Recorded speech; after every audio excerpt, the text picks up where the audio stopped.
जनतेच्या जीवाची नुसती काहिली होती. बाबा गेल्यानंतर जनतेच्या जीवाची नुसती काहिली होती. त्यांची सगळी स्वप्नेच मुळात अर्धी अधुरी राहिली होती. स्वतःचं दुःख बाजूला ठेवून तुम्ही पुन्हा खंबीर झालात. भांबावलेल्या जनतेसाठी एक लढवय्या वीर झालात. जनतेने भरभरून प्रेम दिलं. तुम्ही कॅबिनेट मंत्री झालात. तिथेच नेमक्या काही लोकांच्या तुम्ही खुपून नजरेत आलात. हितशत्रूंचा वार पेलताना विचारांची ढाल होती. अन्यायावर तुटून पडताना वाघिणीची चाल होती. तुम्हाला शह देण्यासाठी घरातच फासे चालले होते. ज्या घराने सावली दिली त्याचेच वासे कल्ले होते. तुमची वाढणारी लोकप्रियता काही जणांना खपत नव्हती. कितीही झाकून ठेवलं तरी जनतेसमोर ती लपत नव्हती. वरून शांत दिसणारा समुद्र आतून घुसळून निघत होता. मनाचा मनाशी संवाद करून मर्यादा ओलांडू बघत होता. निष्कलंक निरपराध तुमचे मन घुसमट होऊन खिन्न झाले. अशा वेळी धीर द्यायला बाहेर असंख्य हात आले. ज्यांच्या कपाळीची भाग्यरेषा जन्मदातच राव असते, चिखलातून उभारी घेणाऱ्यांचे पंकजा हे नाव असते. थँक्यू. एक एक करून तुमची पावलं बाबांच्या फोटोपाशी गेली.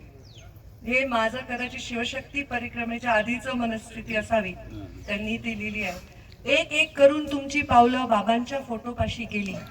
वीज संचारल्यागत नसा नसात शक्ती आली. एखादी व्यक्ती आपल्या घरात जेव्हा अन्याय सहन करत असते, एक अद्भुत ईश्वरी शक्ती तेव्हा त्यांना हाताशी धरत असते. डोळे बंद करताच बाबांचा डोक्यावरून हात फिरला. आकाशवाणी सारखा त्यांचा आवाज अचानक तुमच्या कानी शिरला. बाळा, निराश होऊ नकोस, करण्यासारखं खूप आहे. उंचावलेले लाखो हात बघ, हे माझंच रूप आहे.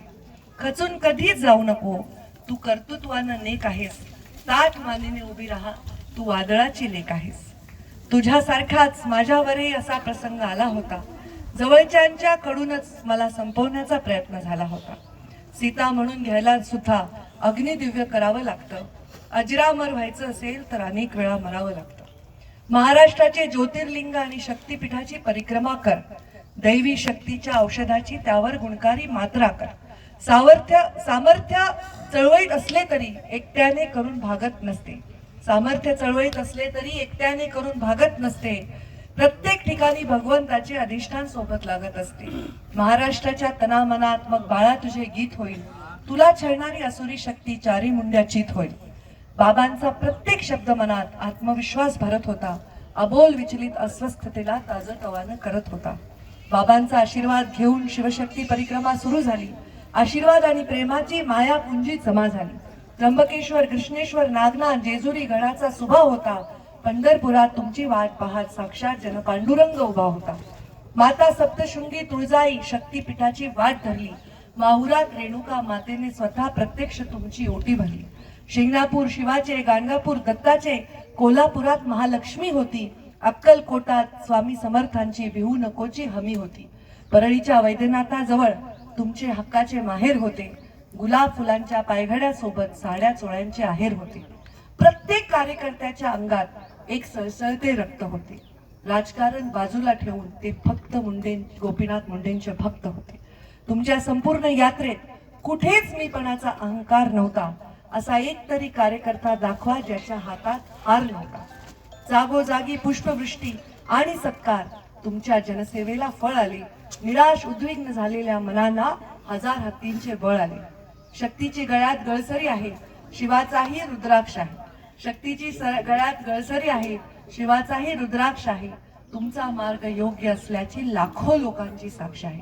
अष्टभुजेची सगळी आयुध तुमच्या हाती आली आहेत. शिवाचा त्रिशूळ दाखवून देईल पुढच्या कोणत्या चाली आहेत. हरणं आता इतिहास जमा झालं. जिंकून यायचं आहे. दीन दुबळ्यांच्या सेवेचं व्रत पुन्हा हाती घ्यायचं आहे. तुमचं कर्तृत्व उजळून निघताना बाबांना केवढा आनंद होईल. महाराष्ट्राच्या इतिहासात नक्कीच तुमच्या परिक्रमेची नोंद होईल. काय म्हणतात त्याला, पवित्र शब्द तुम्ही लिहिलेले आहेत, त्याला जागण्याचा प्रयत्न करेन. Thank you very much. खूप. एबीपी माझा, उघडा डोळे बघा नीट.